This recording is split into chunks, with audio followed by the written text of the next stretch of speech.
Terima kasih, selamat pagi umat Tuhan. Selamat pagi semuanya, puji Tuhan. Kita boleh bertemu lagi untuk berdoa bersama-sama. Tapi sebelum berdoa, kita akan mempelajari firman Tuhan. Ini bukan khotbah, renungan. Tapi mungkin kemarin renungannya terlalu lama, sudah jadi panjang seperti sebuah khotbah. Sehingga waktu selesai berdoa, acara selesai sudah lewat jam 6 kemarin. Pada pagi hari ini kita akan kembali melihat suatu jemaat yang ada pada masa jemaat yang mula-mula, suatu jemaat yang ada pada periode jemaat yang pertama dalam kitab Wahyu, yaitu jemaat Efesus. Kalau kemarin kita mempelajari sedikit tentang jemaat-jemaat di Galatia dan bagaimana jemaat-jemaat di Galatia perlu untuk fokus kembali kepada Yesus Kristus yang berada di tengah-tengah ketujuh kaki dian itu. Kehadiran Yesus, peranan Yesus, kasih Yesus, nasihat Yesus Kristus. Pada pagi hari ini kita akan melihat jemaat yang lain, yaitu jemaat Filipi. Pada perjalanan misionarisnya yang kedua, paling tidak ada 2 kali Paulus ingin mengadakan kunjungan ke arah utara, bahagian utara dari Asia Kecil. Tetapi Tuhan memimpin dia. Kemudian dia tiba di suatu tempat yang namanya Troas, itu sudah di pantai, kalau sekarang ini sudah di pantai bahagian Turki sebelah sini untuk menyeberang pergi ke Istanbul. Kalau sekarang ini kita mau bayangkan di peta, dan peta itu tidak berubah. Jadi setelah ia tiba di Troas, menurut Kisah Para Rasul pasal yang ke-16, ia mendapatkan penglihatan, dan di dalam penglihatan atau mimpinya itu ada seorang yang memanggil-manggil dan mengatakan kepadanya, tolonglah kami, tolonglah kami. Dari situlah makanya Paulus atas tuntunan Roh Kudus menyeberang untuk pertama kalinya ke dataran Eropa. Ke dataran Eropa. Menurut catatan Kisah pasal yang ke-16, begitu mereka tiba di sana, maka pada suatu hari Sabat, Kisah 16 ayat yang ke-13, Lukas yang juga menyertai Paulus pada saat itu mengatakan, pada hari Sabat kami keluar pintu gerbang kota, kami menyusuri tepi sungai dan menemukan tempat sembahyang Yahudi yang sudah kami duga ada di situ. Setelah duduk, kami berbicara kepada perempuan-perempuan yang berkumpul di situ. Dan seorang dari antara perempuan-perempuan itu bernama Lydia, seorang penjual kain ungu dari Tiatira. Dia adalah seorang pengusaha, seorang pedagang, dan ayat yang ke-15, ia mengundang rombongan rasul-rasul ini, yaitu Paulus, lalu kemudian Silas juga beserta dengan dia, karena Barnabas sudah pisah jalan dengan Paulus dari awal perjalanan misionaris yang kedua ini. Jadi yang bersama-sama dengan Paulus pada saat itu adalah Silas, kemudian ada juga Lukas, makanya Lukas mengatakan kami, berarti dia ikut juga di dalam rombongan, karena dia yang menulis kitab Kisah Para Rasul. Dan selain itu ada juga seorang yang baru saja bergabung, seorang yang masih muda, menurut catatan Kisah 16, namanya adalah Timotius. Jadi paling tidak ada 4 orang yang datang ke rumah Lydia, lalu di sana mereka dijamu, lalu kemudian mereka betul-betul sangat disokong oleh orang-orang yang ada di Filipi pada saat itu, dan banyak dari antara orang-orang Filipi yang bertobat, dan itulah asal mula dari jemaat yang ada di Filipi. Kisah pasal yang ke-16 juga mencatat suatu peristiwa di mana Paulus dan Silas dimasukkan ke dalam penjara. Nampaknya walaupun mereka datang berempat, mereka mengikuti pola Tuhan Yesus, di mana Tuhan Yesus mengutus murid-muridnya dua-dua, ya, berdua-dua. Dan nampaknya Paulus berjalan dengan Silas dan Lukas berjalan dengan Timotius. Semuanya berempat ada di Filipi. Ini dibuktikan dengan yang tertangkap hanyalah Paulus dan Silas. Makanya yang masuk ke dalam penjara hanya Paulus dan Silas, sementara Lukas dan Timotius tidak tertangkap. Ya, jadi luar biasa pengalaman yang berbeda-beda dari hamba-hamba Tuhan, sama-sama berada di satu kota, tetapi pengalamannya berbeda-beda. Ada yang menghadapi kesulitan, ada yang tidak menghadapi kesulitan. Itulah keadaannya pada saat itu. Mulai saat itu nampaknya Timotius betul-betul mendapatkan tempat istimewa di hati dari jemaat yang ada di Filipi. Ini terjadi kurang lebih tahun 49 atau tahun 50. Perjalanan misionaris Paulus yang kedua. Kemudian, kapan Paulus menulis surat kepada jemaat di Filipi? Paulus menulis surat kepada jemaat di Filipi itu nanti kurang lebih 10 atau 11 tahun kemudian, pada waktu Paulus berada di dalam penjara di Roma. Waktu ia dipenjarakan pertama kali, selama 2 tahun ia dalam penjara. Kita tahu setelah itu ia dilepaskan, ditangkap lagi, dan pada waktu ditangkap lagi pada pemenjaraan yang kedua inilah maka Paulus dihukum mati. Tapi pada waktu pemenjaraannya yang pertama, selama 2 tahun dalam penjara rumah yang ada di Roma, maksud saya di Roma, ia menulis surat kepada beberapa jemaat. Menulis surat kepada jemaat yang ada di Filipi, ia juga menulis surat kepada jemaat yang ada di Efesus, ia menulis surat kepada jemaat yang ada di Kolose, dan menulis surat juga kepada seorang yang namanya adalah Filemon. Jadi ada 4 surat kurang lebih yang dia tuliskan. Dalam keadaan sulit sekalipun, ia masih bisa menulis surat kepada jemaat-jemaat. Dalam surat Filipi, kalau kita membaca ayat-ayat dalam kitab Filipi, ada banyak ayat-ayat yang sangat terkenal. Mana ayat kesukaan saudara-saudara di dalam kitab Filipi? Ada beberapa. Contohnya, saya sekarang lagi buka kitab saya, kitab Filipi. Contohnya adalah Filipi 1 ayat yang ke-21. Bukankah ayat ini ayat yang cukup kita kenal, yang berbunyi, karena bagiku hidup adalah Kristus dan mati adalah keuntungan. Apakah ayat ini sangat familiar, sangat lazim dalam pikiran kita? Ya, ini adalah kata-kata Paulus kepada orang Filipi untuk menguatkan mereka bahwa sekalipun ia ada di dalam penjara, mereka tidak perlu mengkhawatirkan dia. Lalu kemudian ada ayat yang berikut yang juga cukup terkenal, yang Paulus tuliskan kepada jemaat itu tentang dirinya, yaitu di dalam pasal yang ketiga, ayat yang ke-7, yang mengatakan, tetapi apa yang dahulu merupakan keuntungan bagiku, sekarang kuanggap rugi karena Kristus. Bukankah ayat ini juga cukup lazim kepada kita?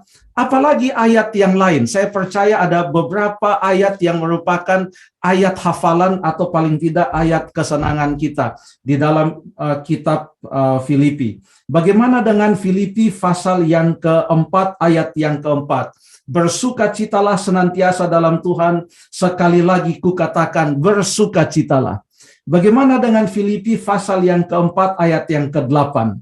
Jadi akhirnya saudara-saudara, semua yang benar, semua yang mulia, semua yang adil, semua yang suci, semua yang manis, semua yang sedap didengar, semua yang disebut kebajikan dan patut dipuji, pikirkanlah semuanya itu. Dan mungkin kalau ada satu ayat yang paling terkenal, saya belum pernah mengadakan survei, tapi kalau ada ayat yang sangat digunakan dalam doa, dalam menghadapi tantangan, dalam menghadapi keadaan apapun, maka ayat ini sering dibaca atau dihafalkan, yaitu Filipi pasal yang keempat, ayat berapa?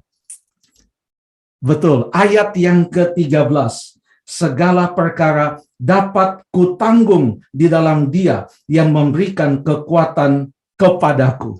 Masih ada lagi ayat-ayat lain dari kitab Filipi ini atau surat kepada jemaat Filipi yang merupakan ayat-ayat kesukaan bagi umat-umat Tuhan pada zaman ini, pada sekarang ini. Kita semua orang-orang Advent, kita senang membaca ayat itu.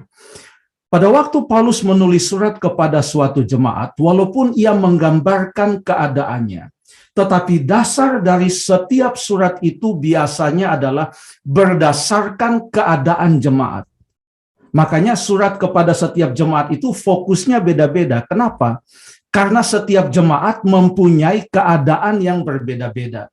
Jadi kebanyakan surat para rasul, entah itu Paulus, Petrus, ataupun Yakobus, ataupun Yudas, contohnya ada Yudas saudara Yesus, kitab Yudas yang satu pasal itu dituliskan kebanyakan berdasarkan keadaan jemaat setempat, dan mereka menulis untuk merespons keadaan pada jemaat tersebut, sehingga mereka boleh memberikan kekuatan kepada jemaat itu berdasarkan keadaan yang dialami oleh jemaat tersebut. Bagaimana kita bisa mengetahui keadaan di dalam jemaat itu? Caranya adalah dengan membaca seluruh isi surat itu, dengan adanya nasihat-nasihat yang diberikan kepada mereka, terus kita berpikir, oh, kalau ini nasihatnya, contohnya kita akan belajar besok atau lusa tentang jemaat di Korintus, di mana di Korintus Paulus katakan, aku yang menanam, Apolos yang menyiram, tetapi Allah yang memberikan pertumbuhan. Oh, dari sini kita tahu bahwa ada perpecahan.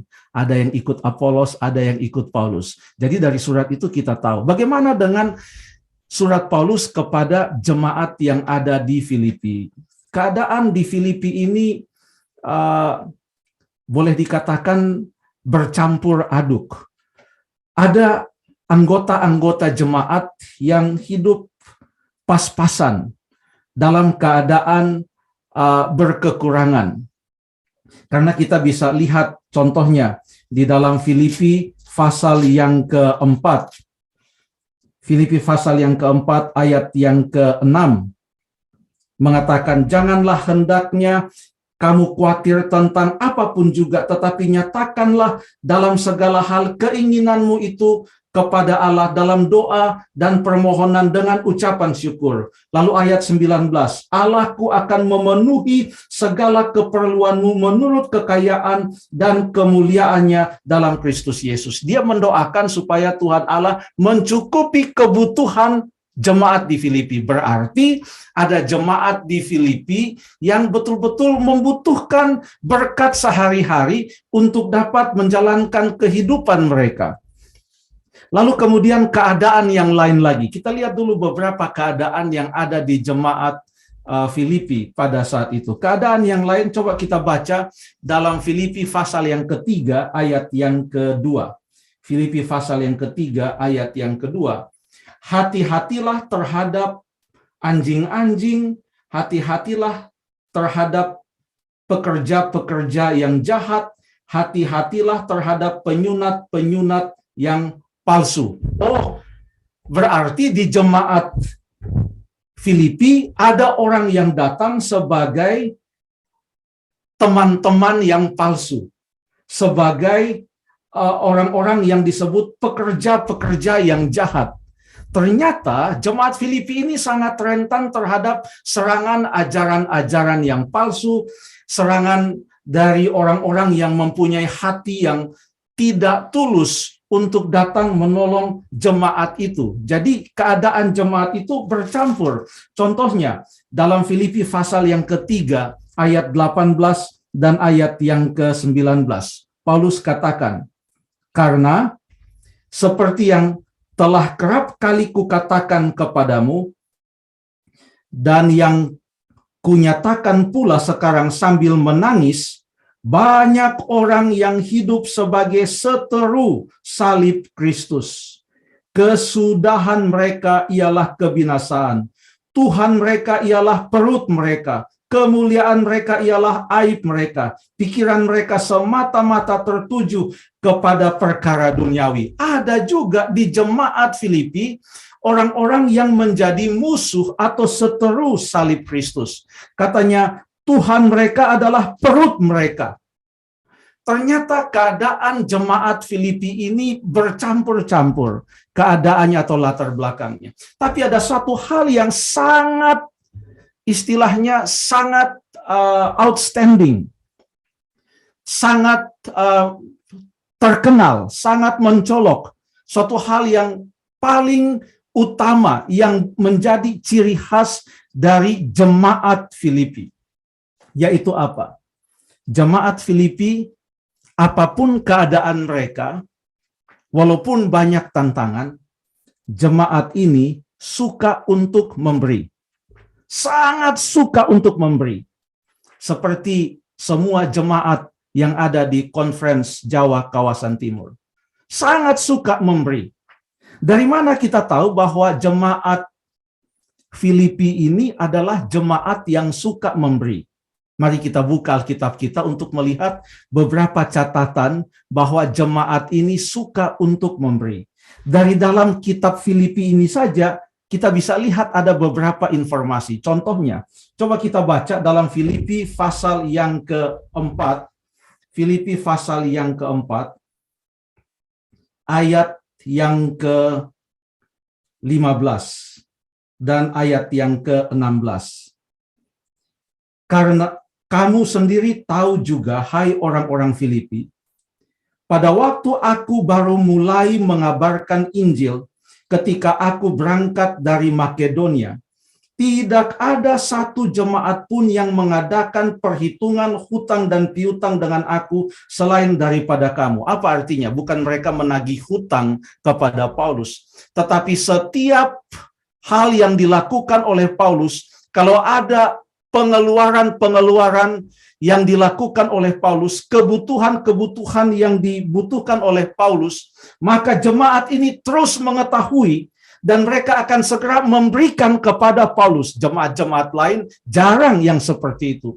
Tapi jemaat Filipi ini suka untuk memberi. Makanya dalam ayat yang ke-16 dari Makedonia, yaitu Filipi, waktu dia turun sedikit ke arah selatan, ke arah jemaat atau tempat yang namanya Tesalonika, Paulus katakan, karena di Tesalonika pun, jadi sudah meninggalkan Filipi, sudah bukan di Filipi lagi dia waktu itu, sudah pindah dia ke Tesalonika. Di Tesalonika pun kamu telah 1-2 kali mengirimkan bantuan kepadaku. Kalau Rasul itu mengatakan 1-2 kali, saya yakin paling tidak 3 kali. Kamu sudah 1-2 kali mengirimkan bantuan kepadaku. Padahal Paulus sudah bukan berada di Filipi, sudah pindah ke Tesalonika. Jemaat ini masih memberikan kepada Paulus. Sekarang waktu Paulus menulis surat ini, dia berada di dalam penjara. Dan kenapa dia menulis surat ini? Ternyata ada yang datang dari Filipi. Nanti kita akan bicara sedikit lebih panjang tentang orang ini. Dan ia datang membawa bantuan kepada Paulus, dan sambil membawa bantuan, dia bawa juga sepucuk surat dari Filipi untuk Paulus baca, dan laporan-laporan yang ia berikan secara lisan. Orang itu namanya adalah Epafroditus. Coba kita baca di dalam ayat yang ke-18. Ayat 18 mengatakan, kini aku telah menerima semua yang perlu daripadamu, malahan lebih daripada itu. Aku berkelimpahan karena aku telah menerima kirimanmu. Ya, luar biasa. Paulus katakan, saya sudah terima paketnya. Ya. Aku telah menerima kirimanmu dari Epafroditus, suatu persembahan yang harum, suatu korban yang disukai dan yang berkenan kepada Allah. Di mana Paulus waktu itu? Jauh, saudara sekalian. Dia ada di Roma. Dia berada di Roma pada saat itu. Waktu dalam perjalanan ke Roma sekalipun, Paulus mengalami karam kapal menurut catatan kitab Kisah. Sampai kapal itu hancur. Mereka harus berenang menggunakan papan-papan yang hancur itu untuk pergi ke sebuah pulau yang namanya Pulau Malta. Mereka harus ke sana. Perjuangan untuk datang ke Roma itu sungguh luar biasa. Tetapi waktu itu gembala jemaat mereka bernama Epaphroditus. Ini juga adalah merupakan salah satu murid Paulus. Pada waktu Paulus ada di Efesus, orang Kolose ini Epaphroditus, atau kalau saudara pernah dengar namanya yang lebih singkat yaitu Epaphras. Epaphras dan Epaphroditus adalah dua nama yang merujuk kepada satu orang yang sama. Dialah yang ditugaskan untuk menjaga dan menggembalakan jemaat di Filipi. Tapi jemaat di Filipi katakan, Pak Pendeta, aduh, Rasul Paulus pasti dalam keadaan kesulitan di dalam penjara. Bolehkah Pak Pendeta pergi untuk mewakili kami? Tolong bawa ini bantuan kepada Rasul Paulus yang ada di penjara. Dan tolong juga bawa surat ini. Dan tolong nyatakan kepadanya salam kami dan lain sebagainya. Datang Epaphroditus, bawa paket kiriman. Sampai Paulus katakan, ini banyak sekali yang kalian berikan kepadaku. Jemaat ini suka memberi. Mereka memberi bukan hanya kepada Paulus. Kepada siapa lagi mereka memberi? Coba kita baca beberapa petunjuk yang lain. Di dalam kali ini saya mau pinjam dari 2 Korintus pasal yang ke-8. 2 Korintus pasal yang ke-8. Dalam ayat 1 sampai ayat yang ke-5. Ayat 1 sampai ayat yang, mungkin kita baca saja ayat 1, lalu kemudian ayat yang ke-3.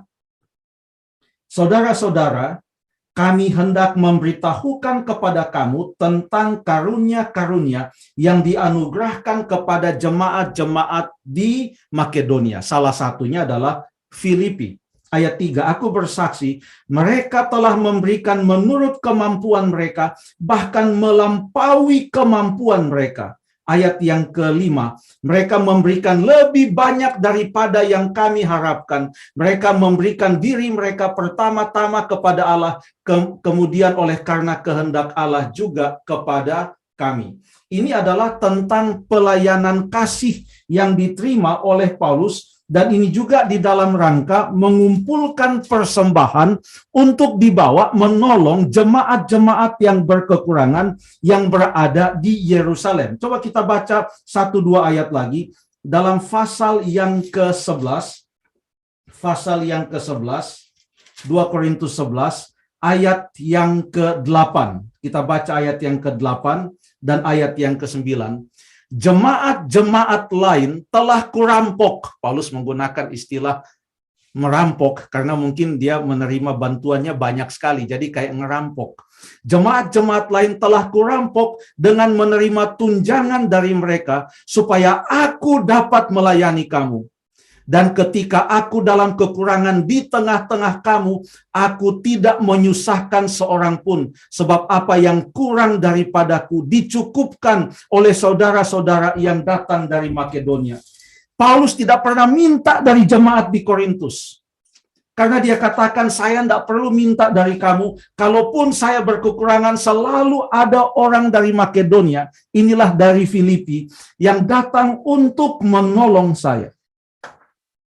Epaphroditus kemudian diutus oleh jemaat ini untuk membawa sesuatu kepada Paulus. Ada suatu hal yang ingin saya sorot, hal yang sangat kecil mungkin, tetapi perlu kita ketahui pada pagi hari ini. Di mana jemaat ini sekalipun mereka murah hati, tetapi tetap membutuhkan Yesus Kristus di tengah-tengah kakidian itu, di tengah-tengah jemaat. Apa yang terjadi pada saat itu? Epaphroditus datang bukan hanya dengan membawa bantuan dari jemaat Filipi, tapi ada sesuatu yang dibawa oleh Epaphroditus, yaitu permohonan yang dibawanya. Kemungkinan permohonan ini, kemungkinan besar dibawa oleh Epaphroditus dalam bentuk sebuah surat.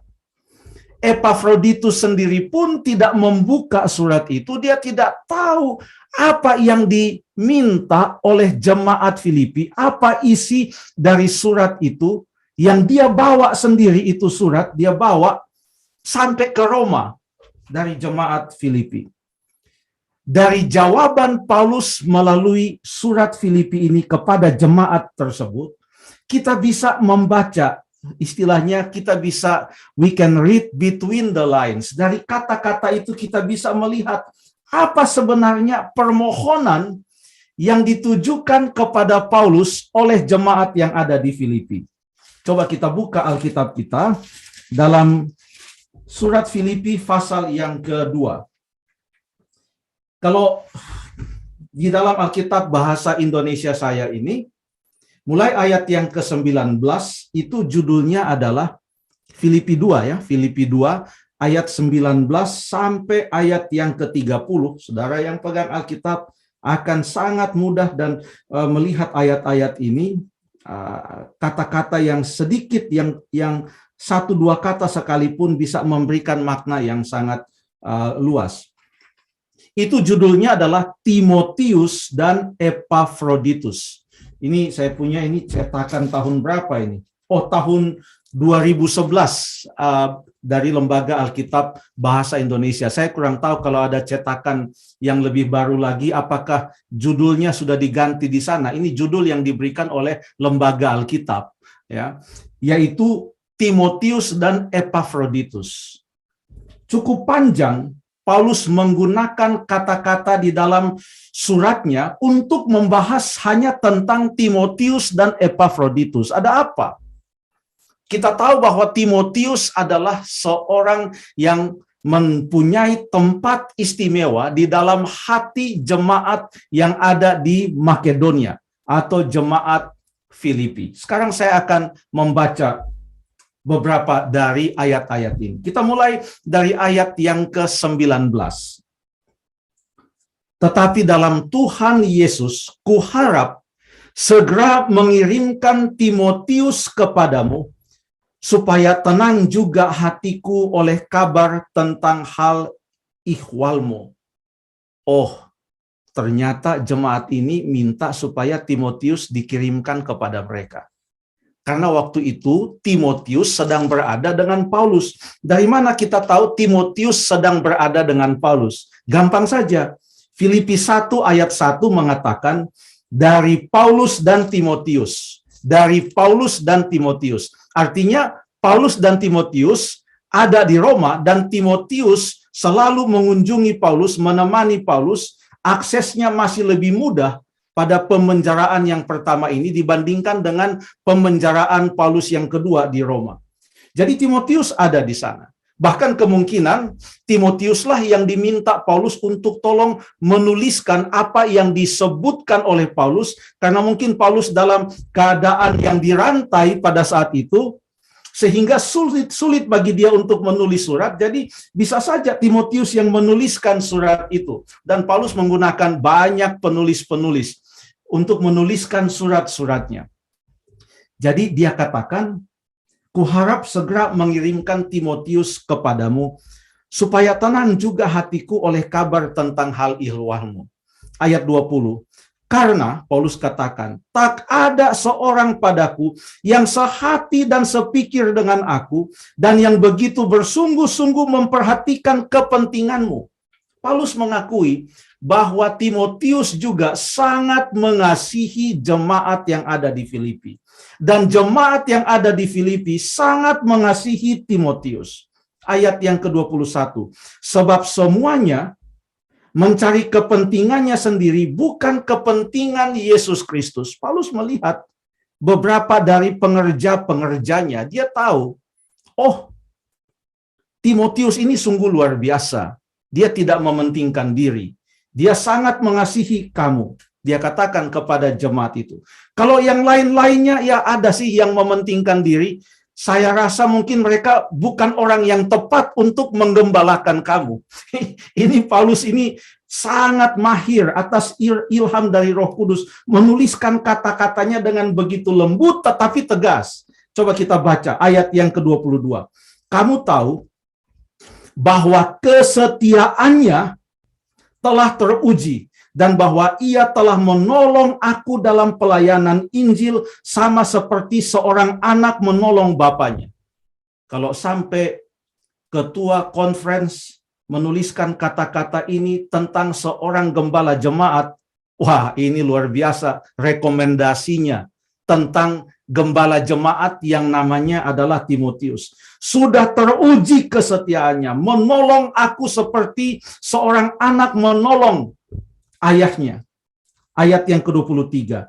Dialah yang kuharap untuk kukirimkan dengan segera sesudah jelas bagiku bagaimana jalannya perkaraku. Dengan kata lain, apa yang Paulus katakan? Mohon maaf, kali ini saya belum bisa kirim Timotius.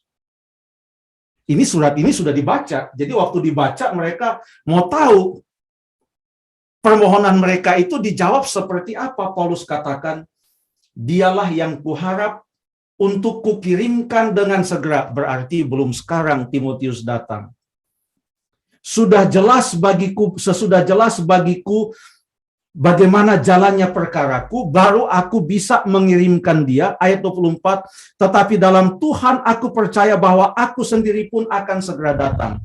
Jadi rencananya Paulus akan datang bersama-sama dengan Timotius setelah jelas selesai ini masalah di pengadilan, masuk pengadilan beberapa kali, kadang-kadang sendiri, kadang-kadang ditemani. Sungguh luar biasa yang dihadapi Paulus, dan Paulus katakan, tolonglah jemaat mengerti ya. Timotius ini masih saya butuhkan. Walaupun dia mengasihi kalian, tapi saya masih sangat membutuhkan dia. Ya. Saya belum bisa kirim dia sekarang. Tapi Paulus tidak berhenti di sana. Apa yang Paulus katakan selanjutnya? Ayat yang ke-25. Sementara itu, sementara itu, kuanggap perlu mengirimkan Epafroditus kepadamu, yaitu saudaraku dan teman sekerja serta teman seperjuanganku, yang kamu utus untuk melayani aku dalam keperluanku.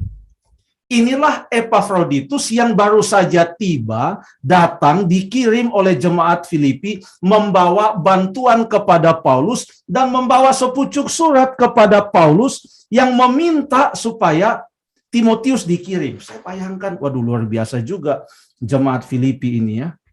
Mereka kirim, mereka punya gembala jemaat kepada pemimpin mereka. Lalu gembala jemaat itu disuruh bawa surat. Lalu dalam surat itu dituliskan, Pak Ketua, tolonglah yang membawa surat ini tidak usah kembali lagi. Dia tinggal saja menemani Pak Ketua di sana. Tapi kami butuh Timotius. Kalau boleh kirimkan Timotius. Janganlah Epafroditus. Bukan karena Epafroditus mungkin banyak kekurangan atau bagaimana. Tetapi mereka lebih senang kalau Timotius jadi gembala jemaatnya. Dan ini dibawa oleh Epafroditus. Bayangkan. Seorang gembala jemaat diutus ke kantor conference oleh jemaatnya, tolong bawa ini surat kepada Pak Ketua ya. Datang dia setelah penunggu pagi di kantor conference, dia kasih ini surat kepada ketua conference, sementara dia sendiri tidak tahu isi surat itu, ketua conference yang tahu. Saya hanya membuat analogi ini, Paulus bukan ketua conference, tapi supaya kita bisa membayangkan situasi pada saat itu. Dia tidak tahu bahwa surat yang tadi dia kasih setelah penunggu pagi itu adalah surat yang mengatakan, Pak Ketua, kalau boleh pendeta ini dipindahkan saja. Kalau boleh tolong kirimkan kepada kami pendeta yang satu itu. Karena kami senang sekali. Waktu jemaat kami baru mulai, itulah pendeta kami yang pertama. Kami sangat senang sekali pendeta kami itu, yaitu yang namanya Timotius. Tapi Paulus tegas. Paulus katakan ayat 25, untuk sementara ini, kuanggap perlu mengirimkan Epafroditus kepada. Ayat 26. Karena ia sangat rindu kepada kamu sekalian. Dan susah juga hatinya. Sebab kamu mendengar bahwa dia sakit. Memang benar ia sakit dan nyaris mati. Ini Paulus katakan. Ini gembala tidak kalah hebat dari Timotius. Dia juga sayang kepada kamu. Bahkan demi kamu dia sudah sakit dan hampir mati dia. Paulus katakan. Lalu kemudian di dalam ayat yang 28. Itulah sebabnya aku lebih cepat mengirimkan dia, supaya bila kamu melihat dia, kamu dapat bersuka cita pula dan berkurang duka citaku. Dan Paulus katakan kepada mereka dalam surat balasannya, jadi sambutlah dia dalam Tuhan dengan segala sukacita dan hormatilah orang-orang seperti dia. Tolonglah disambut kembali gembala jemaatmu yang lama ini. Jangan kalian terus minta dia tinggal di sini lalu mengirimkan Timotius. Tolong disambut dia ya. Saya tahu hati gembala jemaat ini. Dia sangat mencintai kamu. Dia berani untuk sakit bahkan mati untuk kamu. Tolong disambut dia. Dan tolong dihormati orang-orang seperti ini. Paulus tulis itu surat, dia kirimkan itu surat lewat Epafroditus. Saya bayangkan jemaat sudah tunggu-tunggu supaya Timotius datang. Loh, kok yang muncul Epafroditus lagi? Saudara-saudara yang kekasih dalam Tuhan, itu salah satu yang terjadi pada saat itu. Dan untuk hal-hal seperti demikian, Kristus Yesus dibutuhkan. Tuhan Yesus perlu untuk mendapatkan atau betul-betul mendapatkan perhatian dan fokus utama oleh jemaat yang ada di Filipi. Makanya Paulus menasihatkan mereka. Salah satu nasihatnya, dia tuliskan itu di awal pasal yang kedua, dan ini cukup terkenal. Setelah ini kita akan selesai renungan kita. Paulus katakan, jadi karena dalam Kristus ada nasihat, ada penghiburan, ada persekutuan roh, ada kasih mesra dan belas kasihan. Paulus katakan, Filipi 2, ayat 2, karena itu sempurnakanlah sukacitaku dengan ini. Hendaklah kamu sehati sepikir, dalam satu kasih, satu jiwa, satu tujuan. Ayat yang ketiga, dengan tidak mencari kepentingan sendiri atau puji-pujian yang sia-sia. Sebaliknya, hendaklah dengan rendah hati, yang seorang menganggap yang lain lebih utama daripada dirinya sendiri. Coba pikirkan pekerjaan ini secara keseluruhan. Kalau yang dipikirkan hanya jemaat Filipi saja, bagaimana dengan kebutuhan pekerjaan ini secara keseluruhan? Lalu Paulus katakan, ingat Yesus Kristus. Apa yang dilakukan oleh Tuhan Yesus? Ayat yang ke-5. Hendaklah kamu dalam hidupmu bersama menaruh pikiran dan perasaan yang terdapat juga dalam Kristus Yesus, yang walaupun dalam rupa Allah, tidak menganggap kesetaraan dengan Allah itu sebagai milik yang harus dipertahankan, melainkan telah mengosongkan dirinya sendiri dan mengambil rupa seorang hamba dan menjadi sama dengan manusia. Dan dalam keadaan sebagai manusia, ia telah merendahkan dirinya dan taat sampai mati, bahkan sampai mati di kayu salib. Ingat Yesus Kristus di dalam jemaat Filipi. Saya harus tekankan ini jemaat Filipi. Nanti saudara berpikir saya lagi berbicara tentang salah satu jemaat tertentu. Tidak, ini keadaan di jemaat Filipi. Jemaat Filipi, ingat Yesus Kristus. Kalian menghadapi banyak tantangan, saya tahu. Tetapi jemaatku yang ada di Filipi, Paulus katakan, saya paraphrase ini. Kalian punya hati sungguh baik. Kalian banyak sekali memberi. Tetapi walaupun kalian banyak sekali memberi, saya mohon maaf, kali ini permohonan kalian saya tidak bisa untuk penuhi. Paulus tidak terpengaruh dengan banyaknya pemberian yang diberikan oleh jemaat, sehingga apa yang diminta oleh jemaat, ya sudah, ini banyak memberi, kita kasih saja Timotius pulang. Epafroditus bisa menolong saya juga di sini. Sebagai pemimpin, ia tahu mana hal-hal yang terutama, dan ia mau agar supaya jemaat itu boleh melihat pekerjaan itu bukan hanya jemaat setempat, tetapi secara keseluruhan. Dan untuk itu dibutuhkan Yesus Kristus di tengah-tengah kaki Dian, yang walaupun dalam rupa Allah tidak menganggap kesetaraan dengan Allah itu sebagai milik yang harus dipertahankan, tapi ia mengosongkan dirinya ia mengambil rupa seorang hamba menjadi sama dengan manusia. Dan dalam keadaannya sebagai manusia, ia mati di atas kayu salib.